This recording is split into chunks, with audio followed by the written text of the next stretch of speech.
Hello there, welcome back. Today I'm going to talk about The Killer and Hard Boiled, which are two John Woo movies from the late 1980s, early 1990s. These are the films that put on the map. Even though he'd been making films for a while, and he'd had some success with the Bert Tomorrow films, which were the first indicators of his style. He'd done other films before, he did films with Jackie Chan, but he wasn't very happy with the films he was making. They weren't really his kind of films, and he just apparently was pretty depressed with the situation, but he got together with Sue Hark, who financed A Bert Tomorrow, and even though they eventually fell out, A Bert Tomorrow was made, then A Bert Tomorrow 2 was made, which we didn't want to do, which is funny because the film's terrific. I mean, we did quite a few films before The Killer that were really terrific. The Bert Tomorrow films were really wonderful. And some of the other Hong Kong films, like Bullet in the Head, is also wonderful. So, I mean, it wasn't just about the gangster films, but he's more famous for them because those were films that were operatic, emotional, just big melodramas where the action was actually a melodramatic impact of the consequence of the characters' actions, and they actually moved the situation forward while also being just great kinetic emotional events in the film. So we actually understood that action was part of the drama, not just let's stop the film for an action scene because we need to. No, this is part of his opera. You know, this is where the characters express themselves in ways they couldn't when they were in real life. Like the real life versions of them were almost like the rote versions, and when they actually managed to express themselves through action. So when he made The Killer, Wu was pretty much, had kind of showed himself to be a very accomplished action director, but this is where he just stepped up and delivered his signature work. Now, this was the film that really got him noticed. I mean, Bert Tomorrow films got him noticed in the smaller, the film maniacs who loved Asian films would know him from the Bert Tomorrow films, but The Killer was the one that pushed him over the top to the mainstream, where magazines would actually start talking about him. And Hard Boiled was another one that just delivered for Wu a lot of success, a lot of suggestion that he could go further and actually go over to Hollywood, which he ended up doing with mixed results. I've already covered two of his films in Hollywood, which was Hard Target and the Broken Arrow. One was fun, one wasn't. It would make Mission Impossible. It'd make Wind Talkers, which I quite liked actually, but no one else did. Paycheck, which will be coming in another video at some point. So he kind of did that and then came back to Hong Kong eventually, get fed up with Hollywood. So, and he had some success when he came back. But I'm talking about his two big signature films here, which is The Killer and Hard Boiled. Now, The Killer I saw without having a clue what it was. It was just this box, this video box. This was just when the film was coming out, because this was like the beginning of 1990. Like, I saw it in a shop, there wasn't even a video shop, it was just this general shop where there were these videos. I must be just offloading them because it was like, what do we do with these? I'll just put them for sale and we'll see what happens. And I just picked it up because I like the cover. So it was like, this cover looks interesting. It's only a few pound. I'll try it. And I had a shock of my life when I saw The Killer because I had no preparation for this. This was before I even went to film school. I was still at school when it was like, it was a hard 18. I probably wanted Dad to buy it for me, just say, give you some money, get the thing for me, quick. So, yeah, this was amazing when we first saw it, because you had no expectation of where this film was going. The levels of violence. And the amazing thing is it feels epic, but it's only like an hour 45. It's not that epic. And the annoying thing about rewatching it was, it's still great to rewatch. I watched it on a projector. I'm saying that just to annoy Chris Mohan now. I can't even bring this up. I watched the projector to annoy him. And the thing that kept it back was the fact that the actual soundtrack still feels like it was the VHS copy, because the soundtrack is really dull and the Blu-ray, and it's like, please remaster this and make sure you remaster the soundtrack. The soundtrack really needs because the Hard Boiled I got in the same. It's the same release thing. The same company released Hard Boiled and The Killer on Blu-ray, and Hard Boiled one soundtrack's much stronger, but the Killer one just feels a very, very lacking, because to try and have it so that the talk isn't too loud means the gunshots lack kind of impact, and if you turn it up, it feels like everyone's yelling at each other, and people yell at each other all the time in a John Woo movie anyway. You don't want them to be doing that all the time in the film. So that was a problem with that edition. But the film itself is wonderful, even now, even with the flaws in the Blu-ray soundtrack.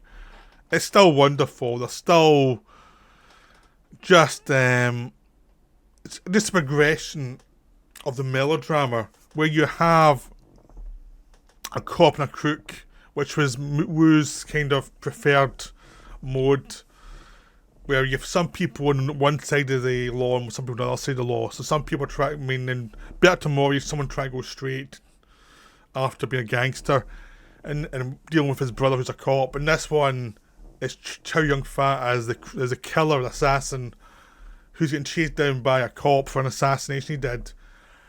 And his own people who paid him for this assassination won't give him money and are trying to kill him because he was spotted. And he was going to leave anyway, so it was like, well, just give him the money and give him to bugger off. But it feels like they weren't going to pay him no matter what. They wanted him dead. They wanted just to have an assassin do it and kill the assassin and have no tracks back to him.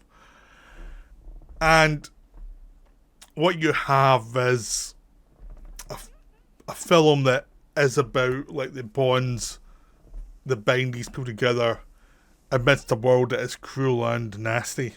So Woo is very much about the sentimentality of people and how people can bond, even if they're very flawed.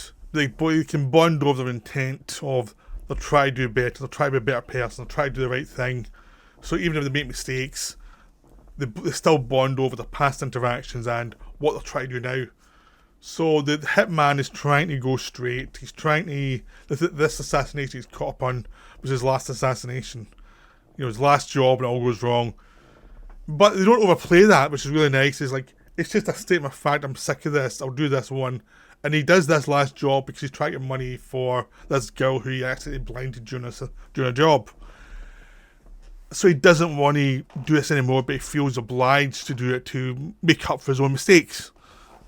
So it's no longer feels like just the cliched last job. But of course it is a last job, you know it's going to go wrong. So the fallout from that is his own side's trying to kill him, the cops are trying to track him.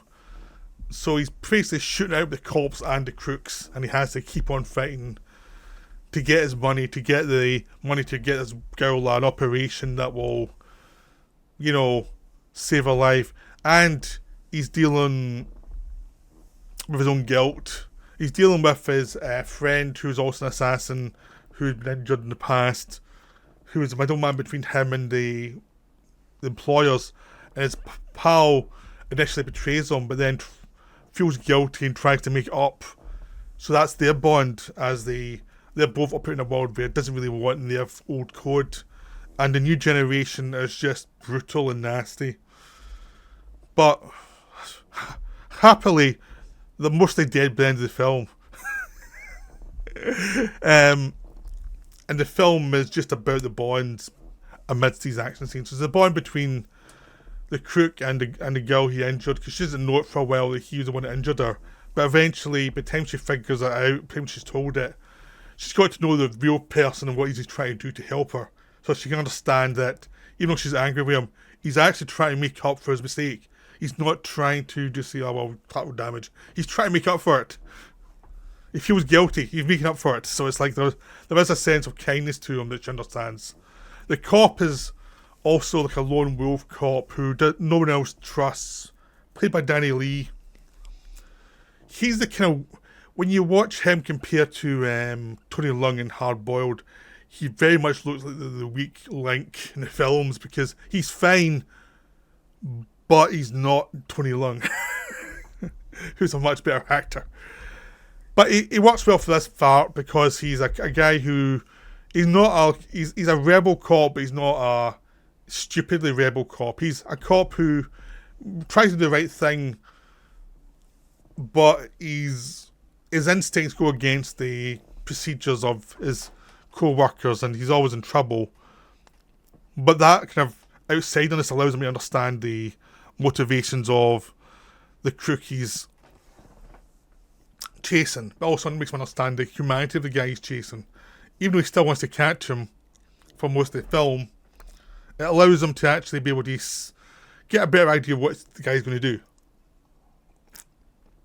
But it's not like the cop thinks like the killer type of thing. It's much more like, no, he just understands the people he's chasing by experience, and he can respect another person who's good at their job and can realise he's up his game and try and figure out things he might do that's more logical and tied to the fact he understands that the guy has a decent side as well. It's not just all evil.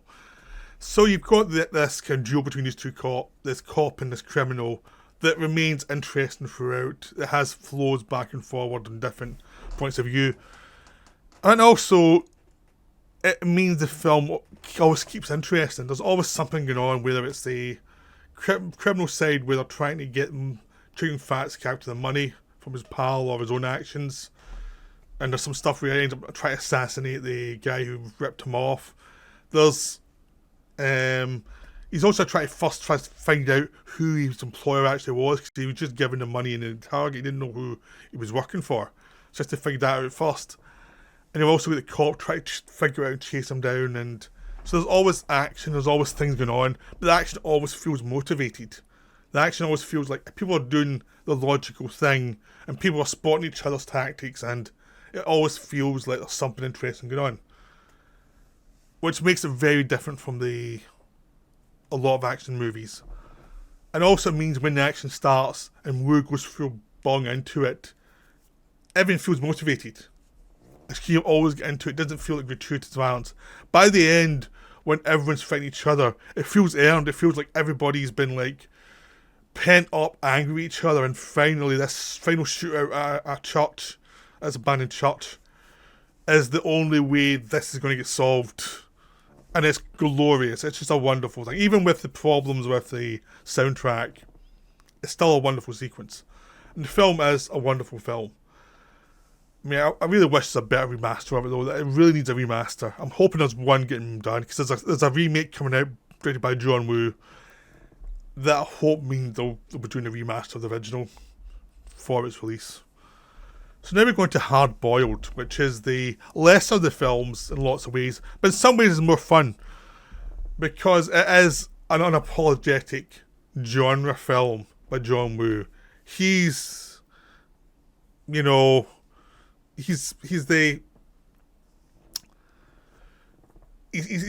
into the cop movie, because he was criticised for doing all these movies about criminals. He started to do a cop movie like a Dirty Harry in Hong Kong. So Chow Yun Fat now plays a cop who's basically playing the Danny Lee character from The Killer, in the sense of a guy who can't really get along with the different people in his life. He's viewed as a guy who follows his own rules. And Chow Yun Fat wonderfully hams it up. Very charming. The character's smart but self-destructive.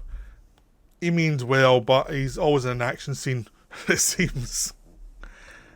There's a lot less depth to this character than the rest of the killer. There really is. There's not.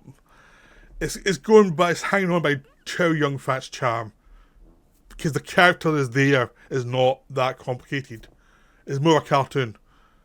But if you get into that and you understand that early on, which I think is quite easy to understand, you can have a ball at this film. I know some people who loved The Killer did not like The Hard Boiled because of it was over the top and there was less stakes. That's fine. I still love this film, even though I know there's less stakes. It's objectively not as good as The Killer, but it is more fun if you get in the right wavelength, which is, this is excess.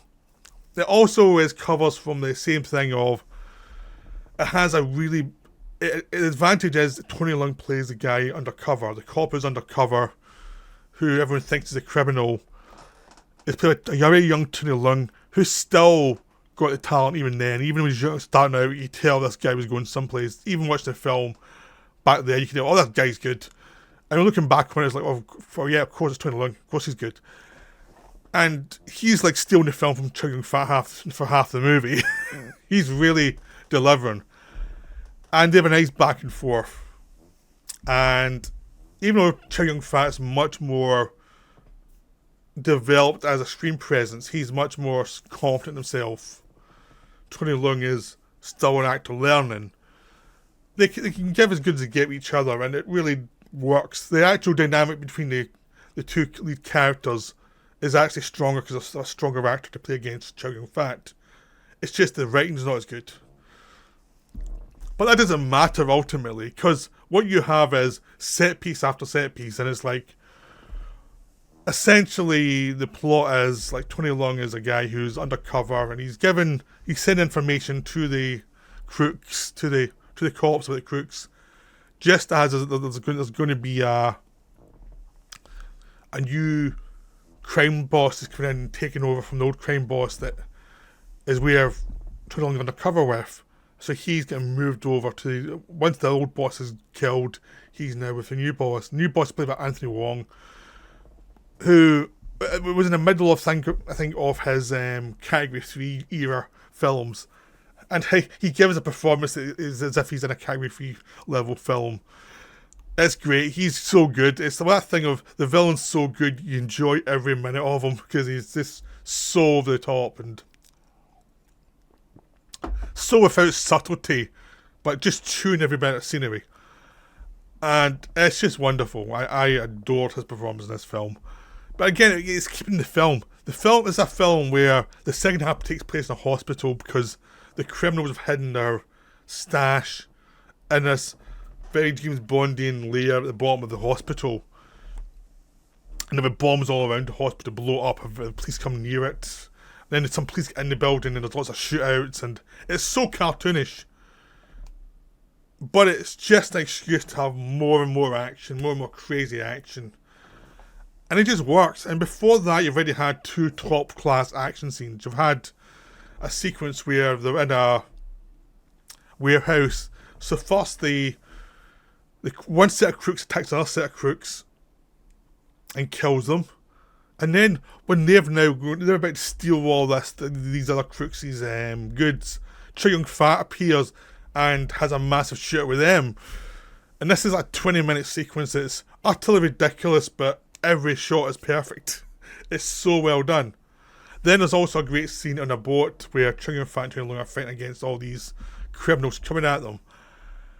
And it's just wonderful. It's just insane, but wonderful. And that's the 2 sequences that are top level before you get there. And that's not even counting the opening sequence, which is this Hong Kong tea house, which has not that much to do with the rest of the plot. Ultimately, it's just to establish Chow Yun Fat. So the 2 actions I've talked about are part of the plot. This one has just very tangential relationship to the plot. That's another wonderful action scene. So even before you get to the hour-long finale in a hospital, you've already had wall-to-wall great action. And the final hour is just insane. I saw that this is the first John Woo film I saw in the cinema. And the first time you see it, it does feel like it's like, wow. It's so excessive. It doesn't feel as excessive now because so many films have taken this template. I mean, there's no way James Cameron did not look at what John Woo was doing and thought, I can do it more like that. Because, I mean, Terminator 2 is structured like a John Woo movie where you have a massive action scene about a third of the way in that would be the conclusion of any other film. And another action scene just after it, which would also be the conclusion of another film. Have a bit of quiet and then have a epic last hour. I mean, basically Terminator 2 is structured like Hard Boiled, where you have like two massive action scenes where one scene you get the kid getting chased in the bike, then you have another scene in the hospital, you're a bit quiet, then you have the end Terminator sequence where they blow everything up. It's essentially Hard Boiled level action. I don't know which film came first, or they both came at the same time, but they're both following the template of The Killer, which had that same kind of template of progression action scenes. Yeah, Phil Cameron looked at this and thought, that's how you do it. He was already on that path with Terminator and Aliens, but he was going slower in those films to get to the action.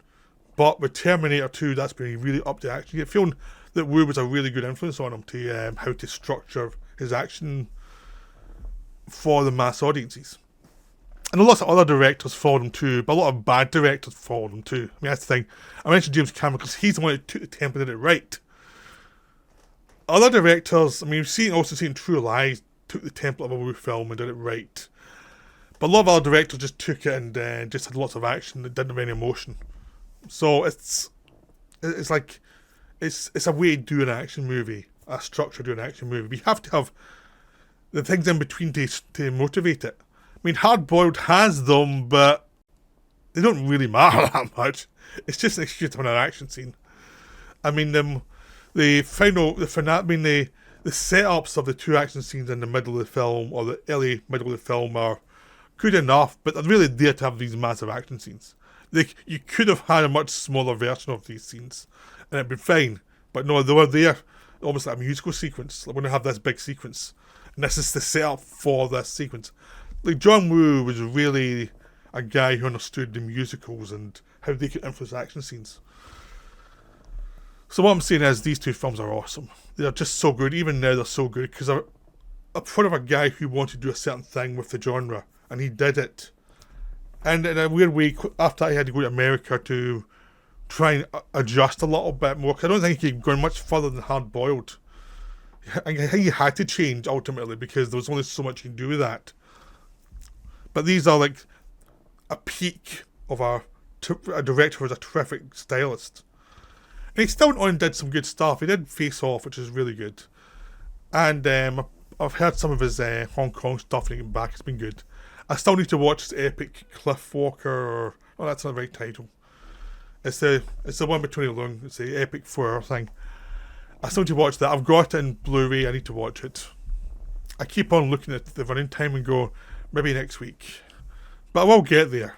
I'll use doing a video as an excuse. Anyway, so I hope you enjoyed this. I hope this interested you, and I'll be back later with another video. But that's me for now. Bye.